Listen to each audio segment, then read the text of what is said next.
Hello friends, आज एक loss of motion का बहुत ही बेहतरीन सिम हमारे पास। हमें दो ब्लॉक दे रखे हैं, एम मास का और एन मास का। यहाँ पर इस ब्लॉक में बीच में ऐसे कटिंग किया हुआ है और एक छोटा ब्लॉक बिल्कुल tight fitting, there is no friction anywhere, लेकिन ये ब्लॉक टाइट फिटिंग है, मतलब बिल्कुल इसको टच करके चलेगा दोनों सरफेस को। ये छोटा ब्लॉक है एम मास का और एक फ्रिक्शनलेस पुली है और वो सीलिंग से कनेक्टेड है। इस समय एंगल थीटा है स्ट्रिंग का विद द सीलिंग, और जैसे हम इसको छोड़ेंगे तो क्या होगा, मुझे समझ में आ रहा है कि ये नीचे गिरेगा और ये नीचे गिरेगा तो रस्सी को खींचेगा तो पुली इस तरफ जाएगी, तो ये ब्लॉक ऐसे खिसकेगा विद एक्सेलरेशन b। तो हमें इस ब्लॉक का एक्सेलरेशन a और b दोनों निकालने हैं इन terms of small m capital M small m and theta. ये हमारा क्वेश्चन है।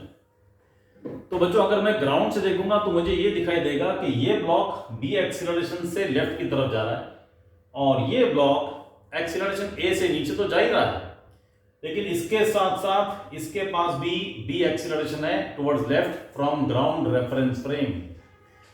तो ग्राउंड से देखूंगा तो मुझे खाली ये नीचे आता हुआ नजर नहीं आएगा, ये ब्लॉक इसके साथ लेफ्ट की तरफ जाता हुआ भी दिखाई देगा विद सेम एक्सीलरेशन, बिकॉज ये दोनों के सरफेस चिपके हुए हैं, कंस्ट्रेंट मोशन है। तो इसके पास भी एक्सेलरेशन b होगा इस डायरेक्शन में, बिकॉज यहाँ पे कंस्ट्रेंट है, दोनों चिपक के चल रहे हैं। तो जब चिपक के चलते हैं तो जो कॉमन नॉर्मल होती है उसके अलोंग एक्सेलरेशन सेम होते हैं, ये आपको पता है कंस्ट्रेंट मोशन का।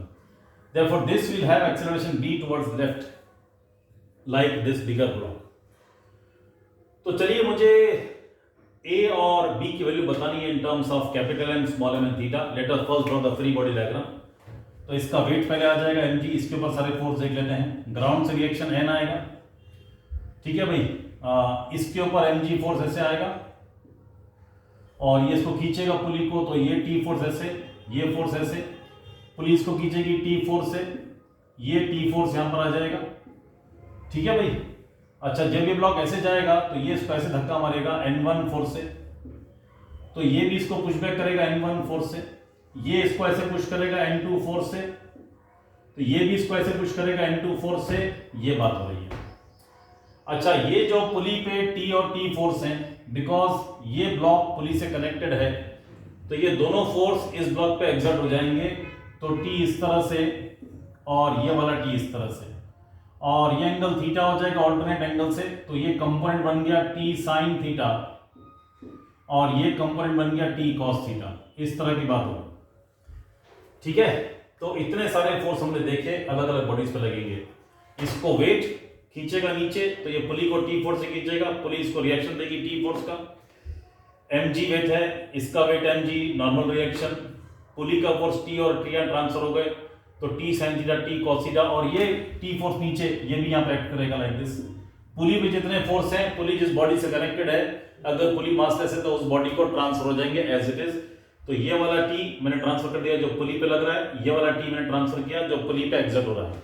पुली पे जो फोर्स है वो उसी बॉडी पर ट्रांसफर हो जाएंगे as it is, because pulley massless है। रिजल्टेंट फोर्स पुली पे 0 होना चाहिए। तो रिजल्टेंट फोर्स 0 करने के लिए मतलब इस पर ऐसे फोर्स T और ऐसे फोर्स लगना चाहिए, वो कौन लगाएगा, ये ब्लॉक लगाएगा। तो इस ब्लॉक के ऊपर अगर T फोर्स ऐसे लगेगा तो ये इसको रिएक्शन देगा T ऊपर की तरफ, तब ये T कैंसिल होगा। अगर मैंने T फोर्स ऐसे बनाया इस ब्लॉक के ऊपर, दैट मीन्स पुली ने फोर्स ऐसे T लगाया, तो ये पुली पर T फोर्स ऐसे लगाएगा, तो ये T और T कैंसिल होंगे, तब रिजल्टेंट फोर्स पुली पे 0 होगा। इसलिए पुली के फोर्स हम बॉडी पे ट्रांसफर कर देते हैं to make net force on pulley 0 if it is massless. Okay, अब इक्वेशन ऑफ मोशन लिखते हैं। स्मॉल m के लिए लिखता हूं, देखो स्मॉल m के लिए सबसे पहले वर्टिकल और हॉरिजॉन्टल। पहले हॉरिजॉन्टल लिख लेते हैं। n1 n2, n2 ऐसे है, n1 ऐसे है, ब्लॉक इस तरफ जा रहा है, तो ये ज्यादा होगा ये कम होगा, तो n2 minus n1 is mb, equation number 1।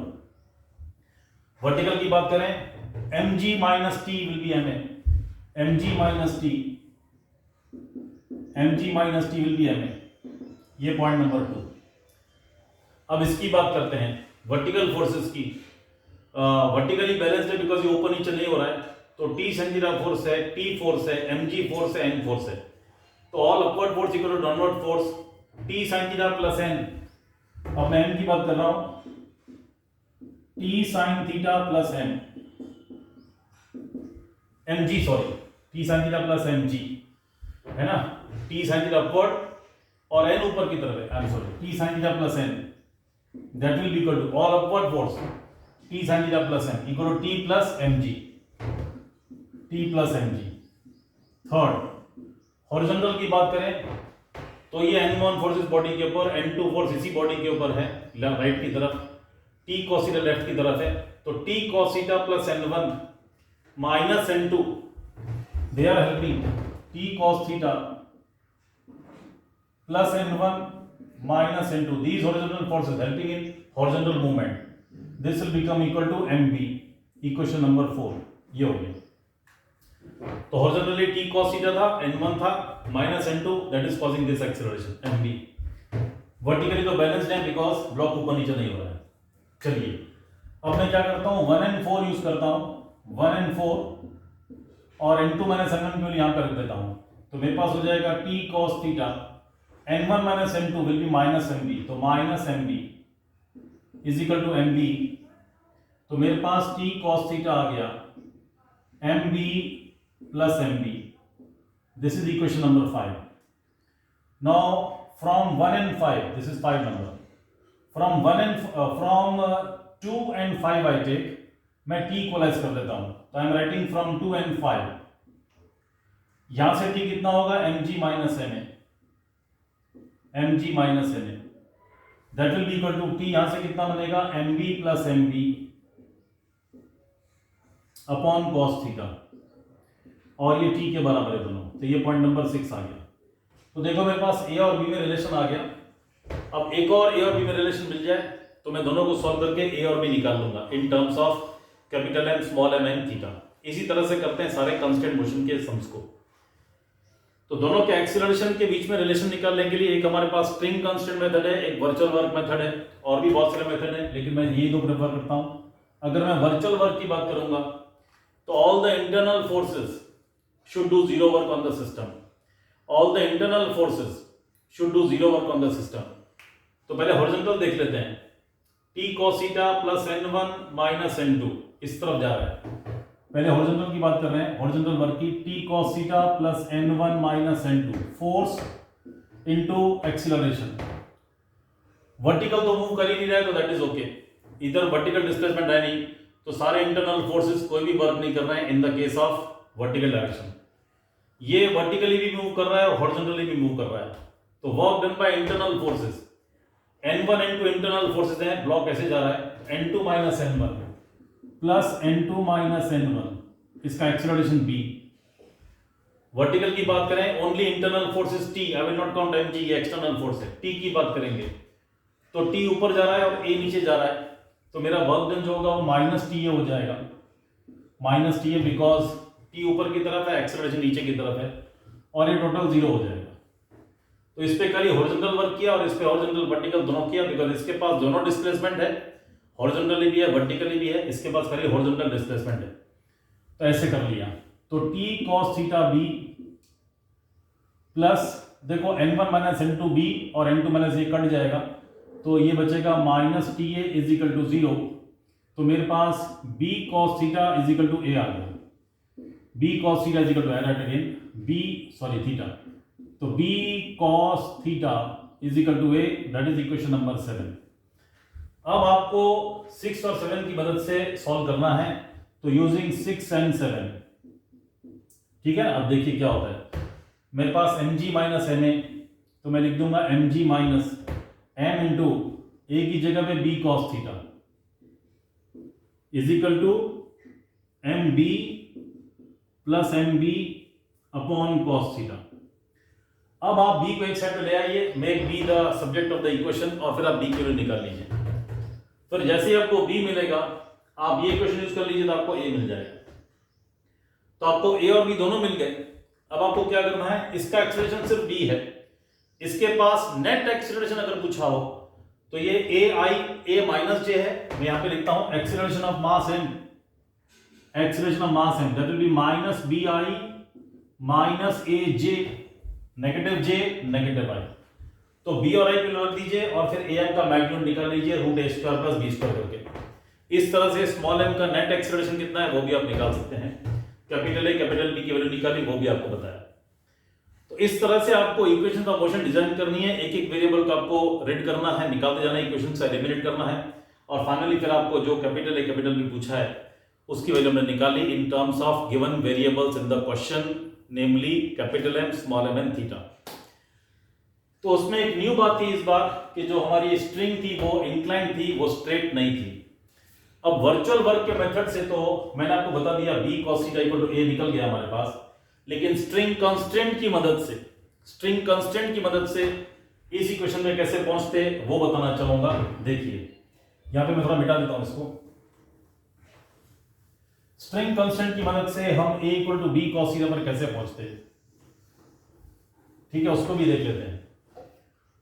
तो अब देखिए जरा ये वाला जो पॉइंट है इसको देखिए अब ध्यान से।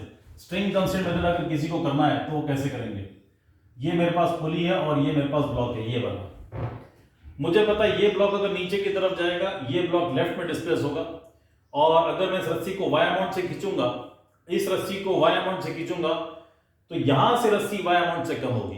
प्लीज अंडरस्टैंड, अगर ये रस्सी y अमाउंट से नीचे आएगी तो रस्सी यहां से कम होगी y अमाउंट में। Please understand. तो मैं कहता हूं कि अगर मैंने ये पॉइंट ले लिया, ये पुली का जो पॉइंट है, ये अगर मेरे पास y है, नीचे आता है ये पॉइंट, तो यहां से ये पॉइंट y अमाउंट से नीचे आएगा, ये आपको समझना है। तो ये पॉइंट y अमाउंट से नीचे आया तो यहां से एक पॉइंट y अमाउंट इस तरफ जाएगा, ऐसा मैं आपको बता रहा हूं, ये बात है। तो ये पॉइंट y अमाउंट नीचे आया तो रस्सी का यहां पर कोई पॉइंट होगा वो y अमाउंट नीचे आ जाएगा। तो डिस्प्लेसमेंट इस ब्लॉक का अगर y अमाउंट से ऐसे होगा तो रस्सी का डिस्प्लेसमेंट इस डायरेक्शन में होगा, ये आपको समझना है। और आपको मालूम है कि ये एंगल मुझे थीटा दिया हुआ है, तो ये एंगल यहाँ पे थीटा हो गया, ऐसा आपको सोचना है। थोड़ा और बड़ा बना देता हूं, ये थीटा हो गया और ये भी थीटा हो गया, इस तरह से बात होगी। तो if I go vertically down y by like this तो मेरा y डिस्प्लेसमेंट ऐसे मिलेगा, ये बात हो रही है। लेकिन मेरा ब्लॉक तो ऐसे डिस्प्लेस हो रहा है x डायरेक्शन में, मतलब ये पॉइंट ब्लॉक के साथ ऐसे मूव करेगा x डायरेक्शन में लाइक दिस। अब देखो यहां से मैं क्या करता हूं, परपेंडिकुलर ड्रॉ कर लेता हूं। यहां से एक परपेंडिकुलर ड्रॉ कर लिया मैंने, सपोजिंग इतना मेरे पास y है, ये y हुआ और ये y हुआ, तो और ये इतना x डिस्प्लेसमेंट हुआ, तो यहां से मैंने इसे परपेंडिकुलर ड्रॉप किया to get relation between x and y। ये पॉइंट y अमाउंट से नीचे आया, ये इतना मैंने y ले लिया, ये पॉइंट यहां आ जाएगा y अमाउंट से, ये y अमाउंट से इतना नीचे जाएगा, और ये ब्लॉक यहां से यहां x मूव कर दिया।